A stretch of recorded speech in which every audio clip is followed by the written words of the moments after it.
After talking about 2G and 3G mobile networks, now we will talk about the 4G mobile network, which is long-term evolution, LTE networks.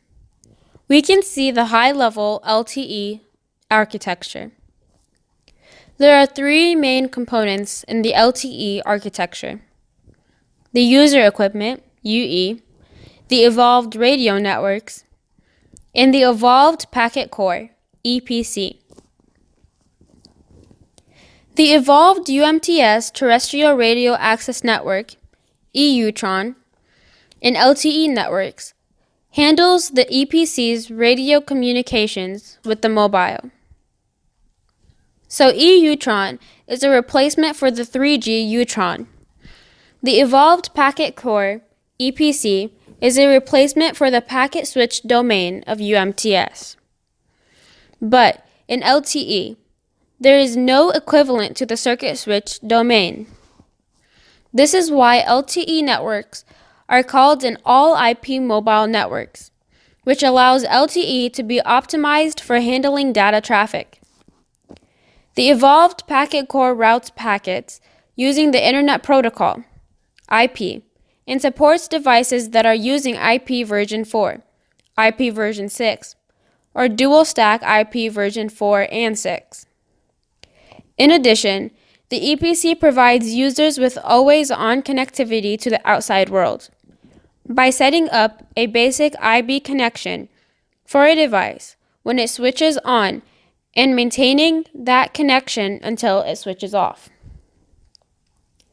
Unlike the Internet, the EPC contains mechanisms to specify and control the data rate, error rate, and delay that a data stream will receive. The LTE supports inter-system handovers between LTE and earlier 2G and 3G technologies. The EUTRON handles the radio communications between the mobile and the evolved packet core and just has one component, the evolved node B. Each ENB is a base station that controls the mobiles in one or more cells. A mobile communicates with just one base station in one cell at a time. This means that there is no equivalent of the soft handover state from UMTS.